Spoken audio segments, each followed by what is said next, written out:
आपने कल सुना कि परीक्षित जी महाराज कहते हैं कि मरने वाले व्यक्ति को क्या करना चाहिए। अब हम क्या करते हैं मरने से पहले, मरने के ठीक पहले तक, जब तक हमारे शरीर में इतनी सी भी जान रहती है ना, संपत्ति पे, धन पे कुंडली मार के बैठे रहते हैं। और मन में क्या विचार रहता है, नहीं नहीं, जब आखिरी समय आएगा तो सारी संपत्ति बराबर बराबर बेटों को बांट के फिर जाएंगे। तो स्थिति क्या बनती है, हमारा शास्त्र कहता है, रामायण हमारी कहती है, श्रीमद् भागवत में भगवान कहते हैं, गीता में भगवान श्री कृष्ण स्वयं अर्जुन से कहते हैं, अर्जुन मृत्यु के अंत में यदि मृत्यु के समय भगवान का नाम याद आ जाए तो इससे बड़ा सौभाग्य नहीं हो सकता। और ये भी कहा कि जन्म जन्म मुनि जतन कराही, अंत राम कही आवत नहीं। अब क्यों नहीं आता, इसके जिम्मेदार भी हम ही हैं, किसी दूसरे का कोई दोष नहीं। क्योंकि पूरी जिंदगी तो हम प्रपंच में पड़े ही रहते हैं, लेकिन अपने जीव को, अपनी आत्मा को ना अंत समय में भी नहीं बख्शते कि चलो ठीक है कुछ दिन की छुट्टी इसको दे दो। हम क्या करते हैं, जब मृत्यु का समय आता है तो बच्चों को बुलाते हैं, भाई ये आभूषण मैंने वहाँ रखा है चोरी से, उसको निकाल लेना, ये इतना धन मैंने वहाँ जमा करके रखा है, ये इतनी संपत्ति तुम्हारी, इतनी संपत्ति तुम्हारी। इतना बताते बताते लगा, पता चला प्राण निकल गया। आधा बता पाए थे, आधा बात अंदर ही रह गई। अब बच्चे भी परेशान कि मरते मरते एक और टेंशन दे के चले गए, पूरी बात भी नहीं बताई। वो कहते हैं ना, धन से भी गए धर्म से भी चले गए। इस प्रपंच के चक्कर में भगवान का नाम भी नहीं ले पाए और उस प्रपंच को पूरा भी नहीं कर पाए। तो परीक्षित जी कहते हैं तो बड़ा कठिन है, मृत्यु तो बड़ी कठिन लग रही है प्रभु, ये तो बहुत बड़ा शोक है हमारे जीवन का, तो इससे कैसे छुटकारा मिले, मैं ऐसा क्या करूं कि जो मैं मुक्त हो जाऊं।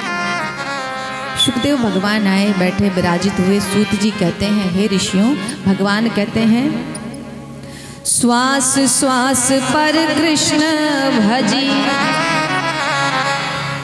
ये बात नोट कर लेना कि आखिरी समय में आपको क्या करना है ना। और मेरी माताएं जरूर नोट करेंगी, जो जान रही है कि हाँ 10-5 साल में अब सफ़र मेरा शुरू हो जाएगा और यहाँ का सफ़र ख़त्म हो जाएगा, आपको क्या करना है। और मैं तो कहती हूँ कि ज़रूरी नहीं है कि व्यक्ति बुढ़ापे में ही मृत्यु को प्राप्त हो, जिंदगी का कोई भरोसा नहीं है। जगत में हर एक वस्तु का भरोसा कर सकते हैं, हर एक चीज़ का, हर एक स्थिति का, लेकिन मनुष्य के जीव के जीवन का कोई भरोसा नहीं है। अभी बोल रहे हैं, दूसरे क्षण क्या हो नहीं पता। और हम कहते हैं ना कि अरे कल तो अभी हमसे मिला था, अचानक क्या हो गया। यही है जिंदगी, इससे ज़्यादा कुछ नहीं है। तो इसलिए चाहे वृद्ध हो, चाहे बालक हो, चाहे युवा हो, सबको जीवन में एक ही काम करना चाहिए। अगर मुक्ति प्राप्त करनी है तो वो कार्य है, श्वास श्वास पर कृष्ण भजी, वृथा श्वास जनि खोय, ना जाने या श्वास की आवन होए न होए। ये जो श्वास हमने लिया ना, जरूरी नहीं है कि ये मुझे आए ही, हो सकता है इसी पे गाड़ी अपनी अटक जाए। तो इसलिए श्वास श्वास पर कृष्ण भजी, हर श्वास पे प्रभु का नाम होना ही चाहिए। चाहे जिस देश में रहो, जिस वेश में रहो, परिवेश में रहो, राधा रमन राधा रमन राधा रमन कहो। जीवन का सूत्र बनाइए इसे। और जो इससे चूके ना, तो फिर आप एक सुनहरा अवसर अपने हाथ से गंवा दोगे। क्योंकि हमारे कर्म इतने अच्छे हैं कि लगता नहीं कि दोबारा मनुष्य का जन्म भगवान देंगे, कुत्ता बिल्ली ही बनाएंगे। इससे ज़्यादा हमारे कर्म इतने अच्छे नहीं हैं। बोले प्रभु क्या करना चाहिए?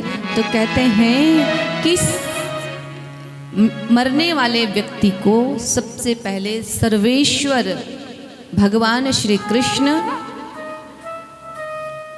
का आश्रय ग्रहण करना चाहिए। अब आप कहेंगे कि हम तो मरने वाले हैं नहीं, हम क्यों करें? तो ज़रा मुझे एक बात बताओ, कौन है जगत में जो मरने वाला नहीं है? वो कहते हैं ना, वो तलवार तो हम सभी के गले पे लटक रही है, कब गला काट दे कुछ पता ही नहीं है। मृत्यु रूपी काल अपना मुख फैलाए बैठा है और कब मुंह बंद कर ले कुछ पता नहीं। और हम सब ना उस मृत्यु रूपी काल के गाल में ही बैठे हैं। ना जाने कब वो मुख बंद करे, और उसके जब वो मुख बंद करेगा तो उसके मुख में ना जाने कौन कौन चपेट में आ जाए, पता नहीं। तो कौन है ऐसा जगत में जिसकी मृत्यु उसके साथ नहीं चल रही? अर्थात सब तो मरने वाले हैं। तो कहते हैं कि 3 सूत्र बताया शुकदेव भगवान ने कि मरने वाले व्यक्ति को इन 3 सूत्रों का पालन करना चाहिए। क्या? जीवन में सुनना सीखिए। बोलना तो सभी जानते हैं, जिसके अंदर सुनने की क्षमता आ गई फिर उससे श्रेष्ठ कोई नहीं हो सकता। कुछ लोग ऐसे भी होते हैं, वो आपके पास आके बैठेंगे ना तो आपको बोलने का मौका ही नहीं देंगे। आप एक शब्द बोल ही उनके सामने नहीं पाओगे, वो इतना बोलेंगे कि आप चाह के भी नहीं बोल पाओगे। शुकदेव भगवान कहते हैं, परीक्षित सबसे पहले श्रवण करना सीखो, सुनने की क्षमता अपने अंदर लाओ।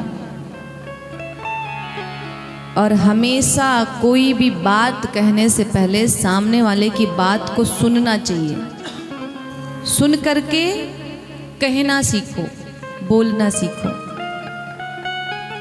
और बोल करके याद करना सीखो। अर्थात पहले भगवान की कथा सुनो, फिर कहो, समझो और फिर उसको याद रखो। ये 3 सूत्र बताए जीवन के।